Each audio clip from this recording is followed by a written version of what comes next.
Hello friends, praise the Lord. சங்கீதம் 20:7 பார்க்குறோம். சிலர் குதிரைகளையும் ரதங்களையும் மேன்மை பாராட்டுறாங்க. ஆனால் நாங்களோ தேவனாகிய கர்த்தருடைய நாமத்திலேயே மேன்மை பாராட்டுவோம் அப்படின்னு. ஸோ இந்த வசனத்தில் என்ன சொல்ல வராங்க அப்படின்னா, நாங்கள் ஒரு யுத்தத்துக்கு போகும்போது குதிரைகள் அந்த ரதங்கள் இதை குறித்து நாங்கள் பெருசாக என்ன பண்ணுறதில்ல, நம்பிக்கை வைக்கிறதில்ல.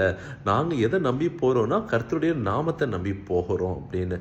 இது நம்ம ஒரு காரியம் நல்லா புரிஞ்சுக்க வேண்டியது என்ன அப்படின்னா, குதிரை ரதங்களை நம்பலனாலுமே அந்த சேனையில குதிரைகளும் ரதங்களும் இருந்துச்சு. ஏன்னா இது எழுதின தாவீது ராஜா ஒரு போர் படை இல்லாம அவர் இல்லை. தாவீது ராஜாக்குள்ள கண்டிப்பா என்ன இருந்துச்சு அப்படின்னா, அவரோட ஒரு இது இருந்துச்சு, போர் இது இருந்துச்சு.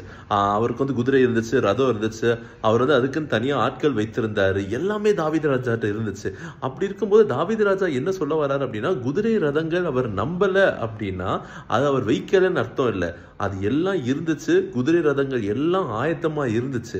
ஆனா அவர் நம்பிக்கை அதன் மேல இல்லை. நம்ம இன்னைக்கு நிறைய சமயம் என்ன நினைக்கிறோம் அப்படின்னா, நம்ம எந்த ஒரு ஆயத்தமும் இல்லாம கர்த்தர் நாமத்தை மட்டும் நம்பிட்டா காரியங்கள் எல்லாம் நமக்கு வாய்த்திரும்னு நினைக்கிறோம். அப்படி கிடையாது.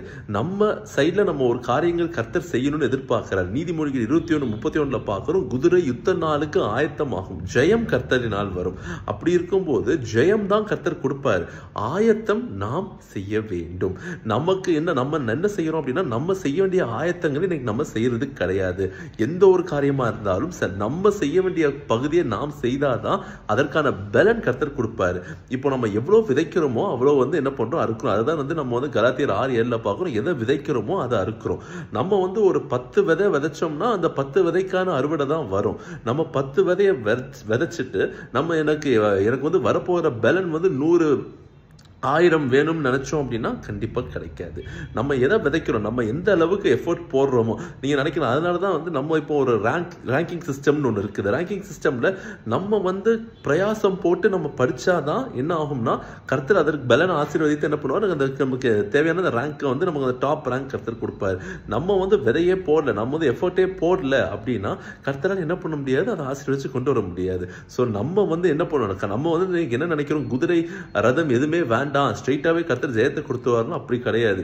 நம்ம குதிரை ரதம் கர்த்தர் நம்ம கையில கொடுத்திருக்காருன்னா அதற்கு உண்டான ஆயத்தங்கள் எல்லாம் நாம் செய்யணும். அதற்கு உண்டான காரியங்கள் எல்லாம் நம்ம செய்யணும். ஆனா நம்ம நம்பிக்கை அதன் மேல இருக்கக்கூடாது. அவ்வளவுதான். அதை நம்பியே நம்ம இருக்கக்கூடாது. கர்த்தர் நமக்கு கொடுக்கிற ஆசீர்வாதங்களை நம்பி நம்ம இருக்கக்கூடாது. ஆசீர்வதிக்கிற கர்த்தரையே நாம் நம்பி பார்க்கும் போது, இந்த ஆயத்தங்கள் எல்லாம் நம்ம செய்து நம்ம கர்த்தரை நோக்கி பார்க்கும் போது அதற்கான பிரதிபலன்களை நாம் கண்டிப்பா பெற்றுக்கொள்வோம். God bless you.